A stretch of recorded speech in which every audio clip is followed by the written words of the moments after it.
A Lenda da Caixa das Almas, por Paola Siviero, autora do Alto da Maga Josefa. Primeiro livro. Dedicatória. Me lembro das trilhas que a gente percorreu juntos, de como você me puxou ladeira acima quando as minhas pernas falharam, de como algumas vezes eu chorei de cansaço e pensei em desistir, e você insistiu dizendo que eu conseguiria chegar até o final. Você viu essa história nascer, me acompanhou nessa estrada longa e tortuosa, segurou a minha mão no exato segundo em que comecei a sonhar, e não largou nem nos momentos mais difíceis. Para o meu primeiro leitor e meu grande amor Henrique. Obrigada por transformar sonhar num verbo menos solitário. Prólogo. Os dois meninos caminhavam pela floresta sombria, tentando não fazer ruído algum. O primeiro tinha passos firmes e precisos, como se, mesmo tão novo, já soubesse o caminho a seguir e onde pisar. O segundo se esforçava, numa tentativa risível de imitar o irmão, mas seus pés desajeitados quebravam o silêncio, chutando pedras, tropeçando em raízes e pisando em gravetos. No entanto, Otto não reclamava nem olhava feio para o irmão menos habilidoso. Provavelmente porque, de todas as formas possíveis, Theo sempre estivera atrás. Começara no nascimento, eram gêmeos, e Otto tinha vindo primeiro. Theo demorara até mesmo para chorar ao chegar ao mundo. O mais velho dera os seus primeiros passos meses antes do irmão. Pronunciava palavras enquanto Theo apenas balbuciava. Tinha mais coragem nas brincadeiras, chorava menos quando caía. Era bem como diziam, idênticos e ainda assim tão diferentes. Mas as comparações não incomodavam Theo. Era o maior admirador do irmão. Mais que isso, sentia-se grato por ter Otto ao seu lado, o ensinando e incentivando a ser melhor. Não conseguia nem mesmo imaginar como teriam sido aqueles seus 12 anos de vida sem ter o gêmeo como guia. Como você faz isso? Perguntou Theo, num sussurro para não alertar as possíveis presas. Isso o quê? Otto indagou, sem se virar. Theo observou com a sensação estranha de estar olhando para um espelho. Otto era alto e magrelo, tinha cabelo preto e olhos atentos de um tom cinza escuro. O que ajudava a diferenciar os irmãos era uma marca de nascença em forma de estrela, na parte interior do braço. Direito no caso de Theo e esquerdo no de Otto. Bom, agora havia também o comprimento do cabelo. Mesmo sob os protestos constantes do pai, Otto se recusava a cortá-lo e já chegava aos ombros. Isso, Theo disse no momento em que Otto levantou o pé para não tropeçar, sem nem ao menos olhar para baixo. Como você sabia que tinha uma raiz bem aí? Mágica, irmão. Otto respondeu rindo da própria piada. Depois se virou para encarar o outro. Você precisa observar o terreno antes. Ir olhando de vez em quando e gravando tudo na mente.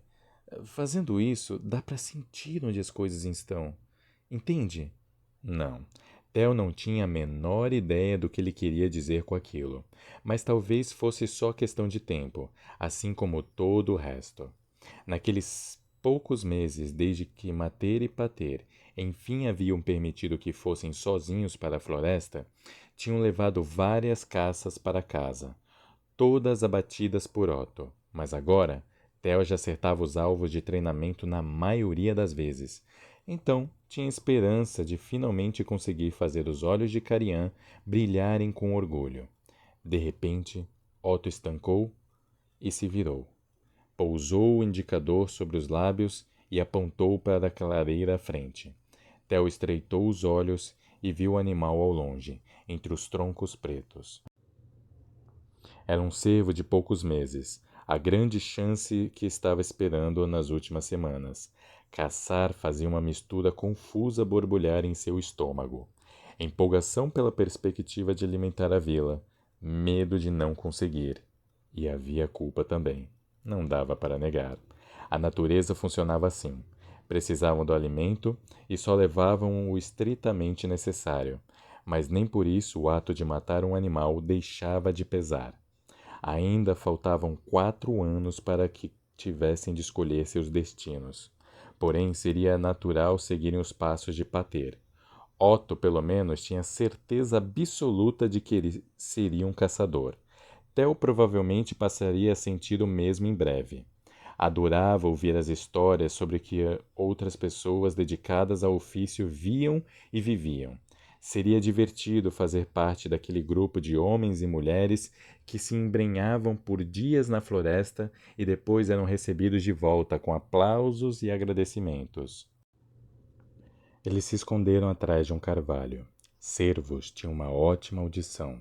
Tentar se aproximar seria arriscado demais, principalmente com o tapete de folhas secas que cobriam o chão.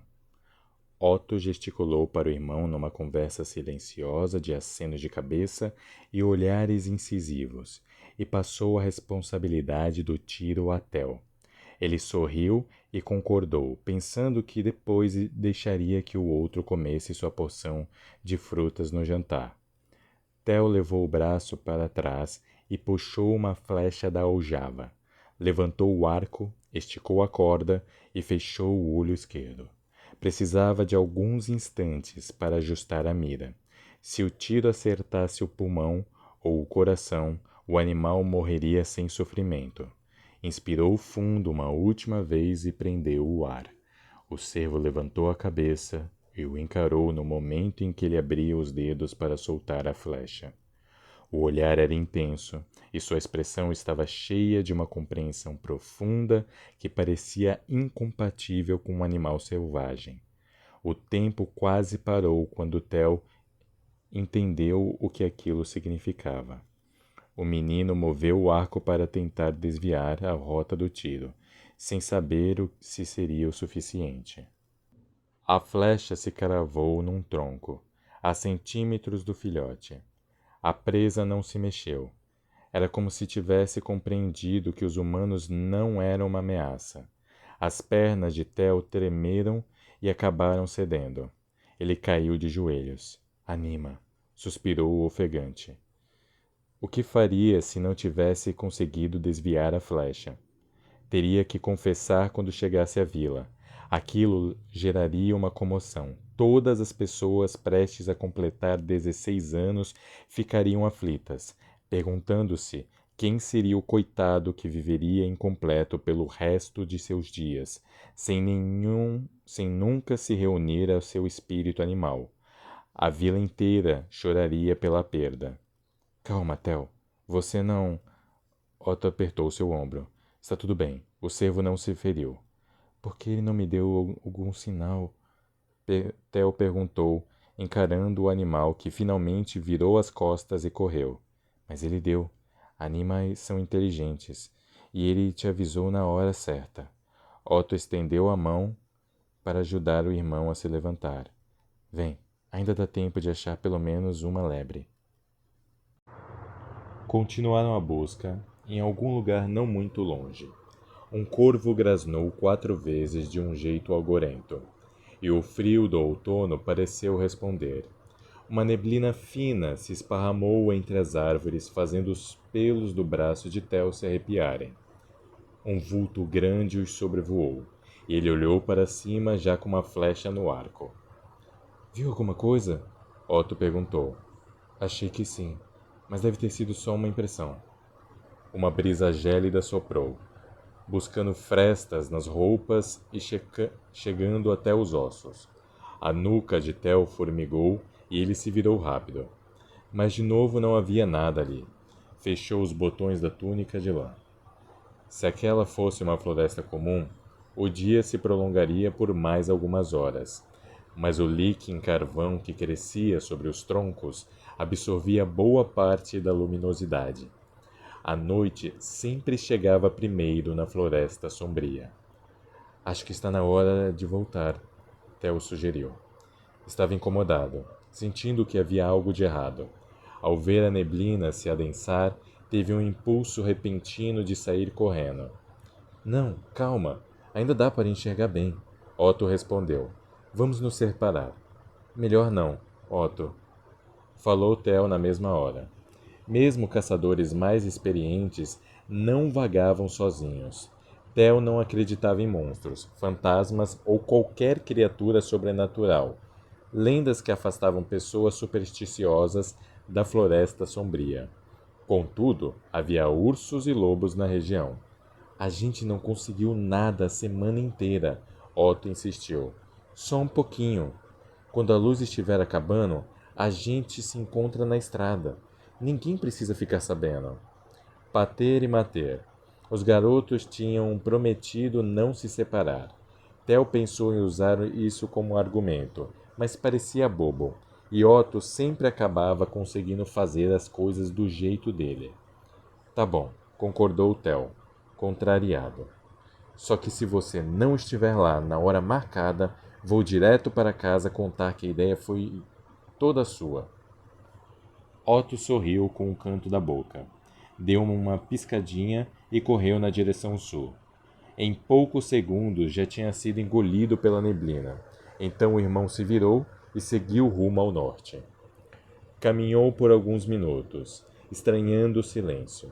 Àquela hora, os pássaros deviam estar se despedindo do dia, os insetos preenchendo o ar com seus unidos densos, porém, o único som era das folhas estalando sob seus pés. A situação toda era angustiante. Ele chegou ao pequeno lago que costumava brincar no verão. A bruma ali se dissipara, e a água refletia os últimos raios de sol. A sensação estranha passou, e ele conseguiu relaxar um pouco.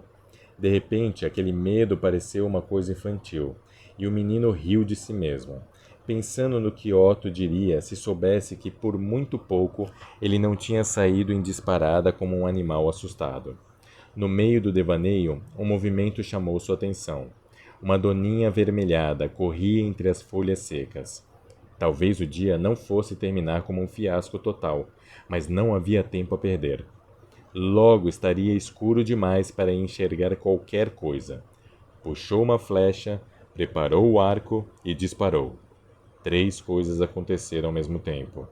A doninha se enfiou num buraco, a flecha se cravou no solo, um grito cortou o ar. Theo reconheceria aquela voz mesmo em outra vida, e o horror que ela transmitia fez seu corpo congelar, do peito às pontas dos dedos. Ele largou o arco no chão e correu sem hesitar. Otto! Otto! Correu. Por que ele não respondia? Continuou na direção sul, gritando, tentando afastar da mente imagens de um ataque de lobos ou de um urso. Otto! Correu por muitos minutos, sempre chamando o irmão. Passou pelo local onde tinha se separado e tomou o rumo que o outro seguira. Logo estava vasculhando a parte sul da floresta. Otto! Gritou o mais alto que pôde. Sua voz e suas forças estavam se esgotando. Otto, por favor! Sussurrou com os olhos ardendo, apoiando as mãos nos joelhos para recuperar o fôlego. Mas o ar parecia não entrar. Lucy, deusa da luz, criadora da vida, por favor! Implorou numa oração simples e desesperada. A floresta já estava escura. Um lobo uivou. Parecia um lamento. Ele voltou a correr, com um nó na garganta e as mãos trêmulas, mas dessa vez em direção à vila. Ao atravessar a linha das árvores, a claridade o surpreendeu. O sol se punha atrás das montanhas, fazendo os campos de aveia reluzirem como um lago dourado. As pedras brancas das casas ao longe estavam tingidas por tons vermelhos do firmamento, tons de sangue. Disparou por entre os campos até alcançar as ruas estreitas de pedra branca. Passou pela Praça do Poço, tomou a segunda viela à esquerda e, em algumas casas adiante, abriu a porta pesada de madeira. Feline, a puma do pai, estava estirada ao lado da lareira. Carian saiu do quarto quando ouviu a porta bater.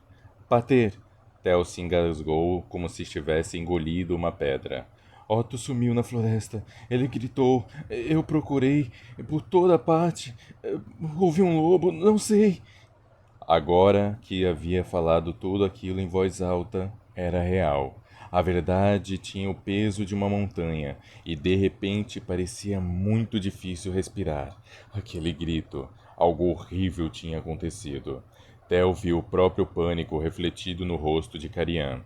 O pai agarrou a sua mão e o menino se deixou arrastar pelas ruas. Feline liderou o caminho e num piscar de olhos estava na praça.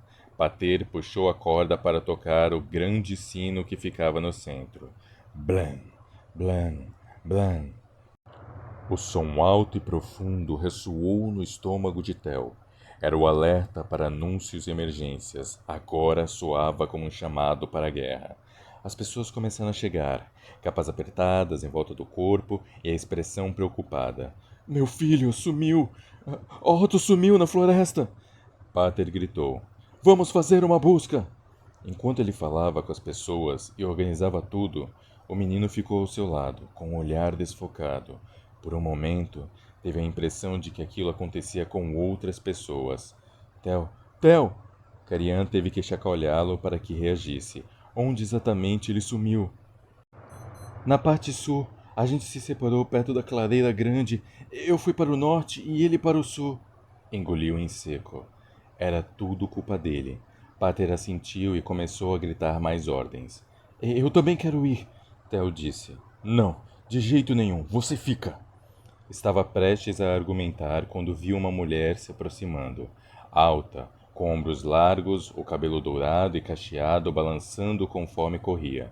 Vestia uma túnica branca, calças de lã e botas de couro. Carian! Lia, e ele sumiu. Pater respondeu com a voz vacilante pela primeira vez. Calma, a gente vai encontrar o Otto, ela disse, alternando o olhar entre o companheiro e o filho. Preciso de uma tocha. Melhor não, Carian replicou, lançando um olhar para o ventre dela.